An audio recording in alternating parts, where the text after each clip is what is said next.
Well, welcome everyone. Thank you for joining us here and in our first episode of GPS for Your Business. Today we're going to be talking about strategic planning. We'll be joined by your coach and co-host, Mike Nannini, and I am Dr. Randi Ross. Let's tell you a little bit about Mike Nannini, just in case you don't know who he is. Mike is a certified business coach. He's actually the owner of FocalPoint Business Performance of Central New Jersey. He brings 20 years, that's 2 decades of executive management experience. He brings a clear, easy to understand approach founded in FocalPoint's proven systems. And Mike believes, this is important, systems run businesses and people run those systems. Well, we want to bring Mike on and welcome Mike to the show. And thank you so much for taking the time to let us know a little bit about some of the important elements of our business. Hi, Randy. Thanks everyone for taking some time out of your day to watch our video. Appreciate it. All right, and just so everyone knows, this is going to be a series. If for some reason you haven't watched them in order, that's okay. You can go back and you can review them, and you'll find that these will be really great strategies that anyone, no matter what kind of business you're in, you're going to find these effective tools to get you to that next level. So what we're going to be talking about today is something called strategic planning. And Mike, could you actually explain what that is? Because I know, to someone like you who's been in the business world for so long, it seems like it's self-explanatory. But I think that there might be some of our viewers that don't understand what it is and how it will actually apply to their particular business. Yeah, sure, Randy. So I think it's a great question because strategic planning is a scary term for a lot of people. I could imagine if I was looking at your faces when you introduced the topic, many people's eyebrows may have gone up, and the hair on the back of their neck may have stood up, because the idea of strategy and strategic planning to small businesses, frankly, is just not something that they spend a whole lot of time doing. So one of the things that we will talk about in our group coaching sessions is really what strategic planning is and how it can be something that's easy to use for small businesses. So in simple terms, it's the ability to think, plan, decide, and take action, which largely determines the course of your life and of your business. Overall, the goal of strategic planning is to enable your company to utilize its people and resources more effectively. The end result, the company will then function better than before. It really is that easy. So that's really what the benefit comes down to of strategic planning on kind of a broad angle is you, your company, your employees, it's a win-win for everyone when you start using this process. That's right. That's right. Yeah. A true definition of strategic planning is to increase your company's return on equity. Now, that may sound like a big fancy corporate America term, return on equity. And for those of you that follow the stock market, it may be something that you hear about when you look at companies. But equity for small business owners is really defined as the actual amount of time and energy they spend on their business.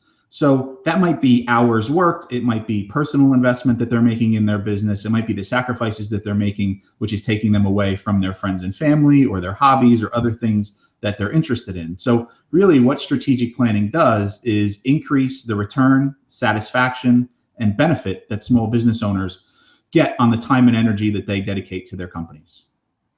And, just for everyone that's listening, we're not here to give you a 60-minute, even though it's only 10 minutes or 15 minutes kind of infomercial. We're really here to give you some meat and potatoes. So that being said, Mike, give me a starting place. I'm a small business owner, whether I'm a healthcare provider or an insurance agent or real estate broker or anyone else that has a small business that serves the community.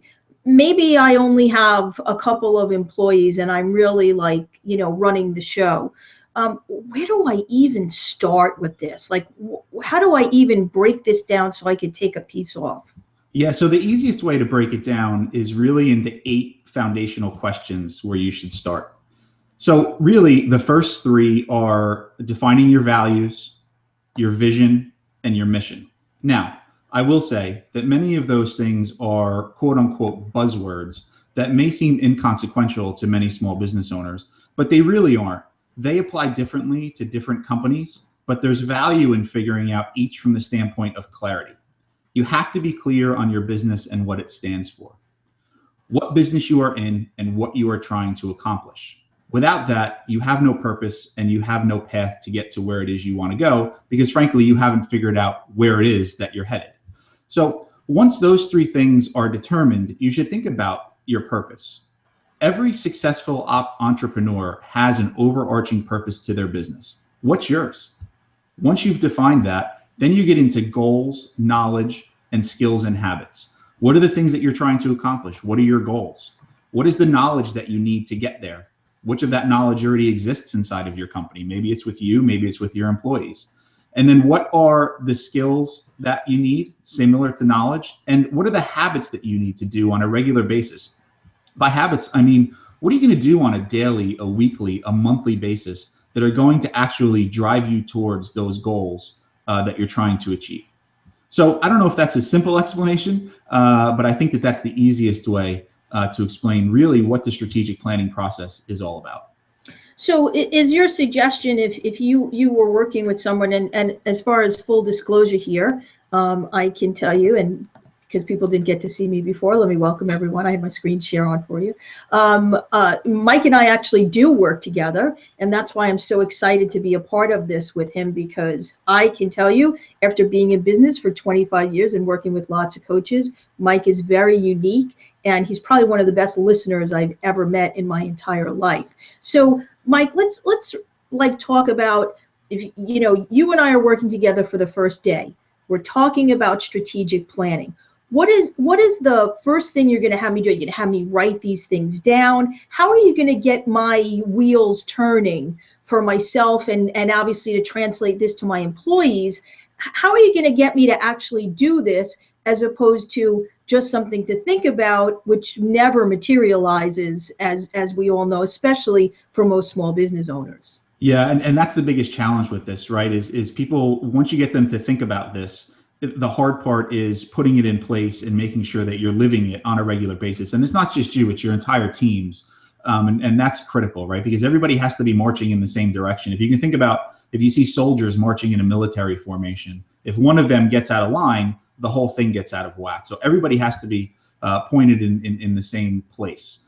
So really how we start is I have a list of questions, things like, where do you see your business in the next 30, 60, 90 days and 1 year?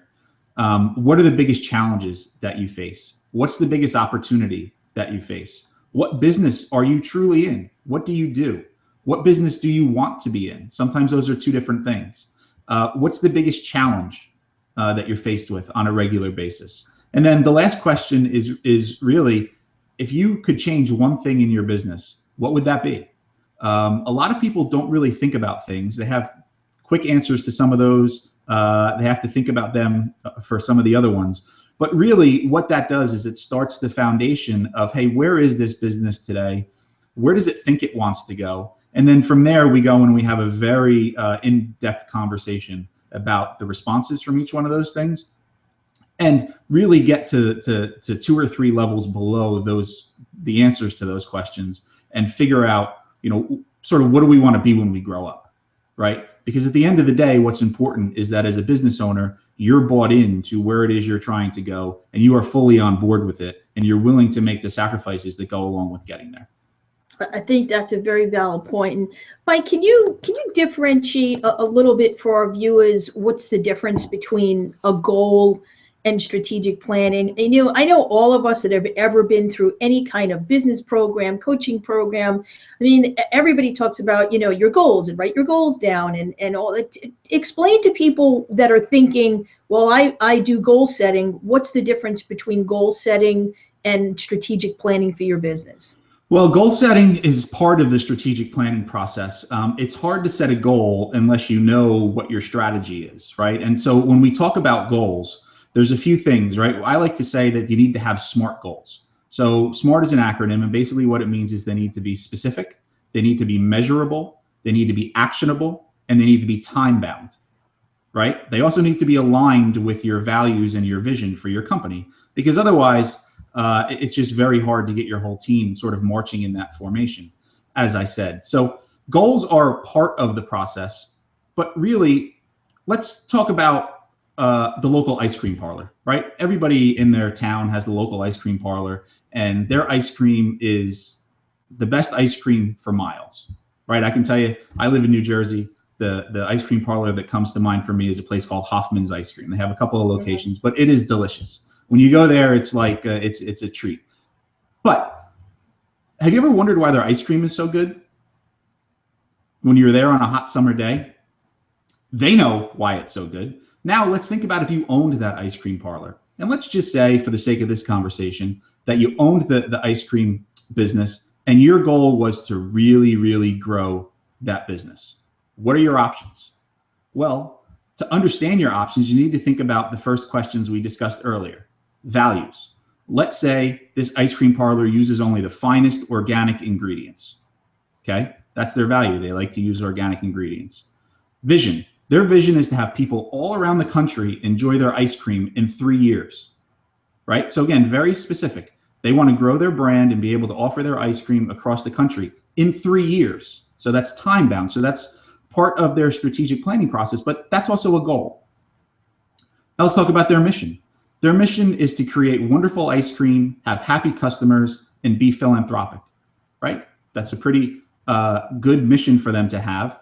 And I would ask each of you that are listening to this, if you worked for a company like that and they came out and they were clear and they said, hey, our mission is to create a wonderful product, keep our customers happy, and be philanthropic, would that help you make decisions throughout the course of your day as to what you were going to do when you had to decide something for a client or a customer, or whatever the case may be, somebody that came into the ice cream parlor? It probably would.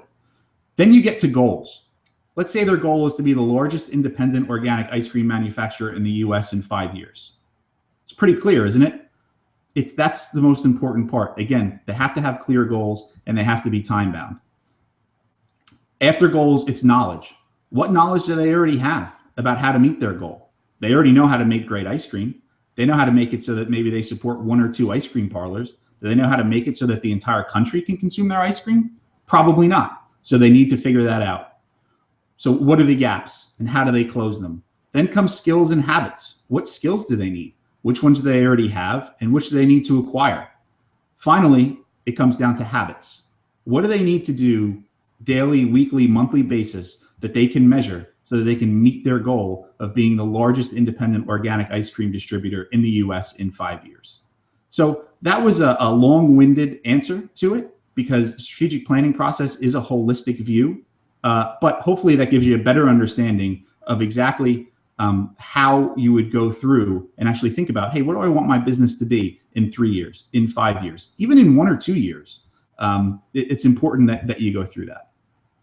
That was an awesome response, Mike. I think that really got a lot of people thinking about how they can go about this process and at least start it to, take one piece of it. If you do nothing, then nothing gets done. If you start this, what you start to see when you work with a good coach like Mike, and if you follow our program, is all of a sudden you start to look at things in a whole new light, and certain things that maybe you weren't even, looking at because you were just really procrastinating or avoiding something. When you start to look at it and you have that vision and you understand your passion and you can really move forward in this process, you start to feel good about yourself. And sometimes some of those things that you were avoiding because they just seemed like they required too much of your time, or maybe you weren't successful with them in the past, all of a sudden you see them in a new light, and there's a lot of hope and there's a lot of really defined steps to grow your business. Mike, there's one more thing I just want you to kind of detail for our viewers in this aspect. And that's, and you and I have talked about this, the difference between the strategic planning and, something where it's 5 or 10 year goals. Yeah, so 5 or 10 year goals are very aspirational, if you will, and it's very easy to say, I want to be this in 5 or 10 years, which is a nice thing to do. But the reality is that none of us know where we're going to be in 5 or 10 years. And it's very easy to think about that and come up with something and say, this is what I want to be. It's very hard to actually chart a course to get there unless it's very, very specific. So for most small businesses, what I find works best is really thinking shorter term and looking out 12 months, maybe 2 years, especially if they've never gone through this sort of a thing before. Uncovering those key areas that they need to focus on as part of this strategic planning is key. And it's much easier for them to do that over 1 to 2 years, which is still a long period of time. But when you break them down into, okay, this is what I want to accomplish, these are the things that I need to do over the next 6 months, 12 months, 18 months, it becomes measurable, and it becomes something that they can hold themselves accountable to. It becomes something that me as their coach can help them with accountability, because that accountability and perspective are the two most powerful things that I bring to the table. And more importantly, it allows them to get their team, if they have people that work for them, all pointed again in that right direction. Well, Mike, I think that unless there's something else that you want to add that maybe I've failed to ask you in this process, I think we're close to tying up this episode. Is there anything that I've left out? No, I think, Randy, the only thing that I would add, and I know you and I have spoken about this, and I've spoken with this with many of my clients, the strategic planning process as we started is scary. I will tell you this, that I've done this in huge corporations, some of the largest corporations in the US, and I've done this in small, 1 and 2 person companies. The big corporations do this very, very well because they have a very clear process that they go through, and they have check marks, and they have a lot of people involved. And sometimes a lot of people is good. Sometimes, frankly, it's not. But where the big corporations really fall down, in my opinion, when it comes to the strategic planning process, is their ability to execute on them, especially large public companies, because there's always headwinds, because especially over the last 5 to 7 years, right? There's always headwinds around expense reductions, cost cuts, changes in executive management, changes in the direction of the company, frankly, and just, things that come up that prevent them from actually achieving their long-term goals. So they tend to think very short-term. Small businesses, to contrast that, control their own destiny to a large extent. And frankly, what it comes down to as far as executing against your strategic plan is really just forcing yourself to take the time out of your day to think about this and develop the plan. You have to have some investment up front, and then on an ongoing basis, you have to be able to monitor how you're doing. And if you can do that, this can really be a transformational change for your business. Well, I just want to do a little recap here for our viewers so that, everyone, if you're watching, go ahead and get something and you can jot these down. This is how to really get started with your strategic planning. It's a little bit of a review of what Mike, talked about that you need to do. You also feel free to review this video over and over again. I know Mike really kind of brought a lot of information in a short period of time. So go ahead and put it up there and, view a section and go ahead and practice it and apply it. And then, go back and take this in steps. I know, Mike, you also want to offer something to people that have taken the time to join us on this episode. You have I believe it's a 5-minute assessment. Yes, that's right. You can take our 5-minute assessment, and it will go ahead and feed the answers directly to me. And then I'll send you a quick summary based on those responses of to where I think that there might be some opportunity to improve your business, make it more profitable, and really just make your quality of life, both inside and outside of your business, better across the board. So it would be great. You go ahead and take that assessment. It's simple, it's easy, it's 15 questions. They're, some of are rating things, others are yes, no. But if you can go ahead and do that, I think that would be a great start to making some improvements. Yeah, so if you just really simply go ahead and click on the link that you're seeing. For some of you, it might be below the screen. For many of you, it'll be right on the video. It will take you to a page. It will say, click here to get started. And like Mike said, I mean, I took it and it took me about 2 minutes. We're saying 5 minutes for people that think a little bit more maybe before they do this. But in 5 minutes, you're going to get an award-winning coach like Mike Nannini, who's going to get an opportunity to share some suggestions with you on how to grow your business. So, go ahead and take advantage of that. Well, I want to thank you for joining us today on this episode of Strategic Planning, GPS for Your Business. Make sure to check out all of our GPS for Your Business videos. Every week, we're going to do a new topic where Mike's going to really give you some amazing pointers on things you should be doing in your business. Thanks for joining us, and we'll see you next time.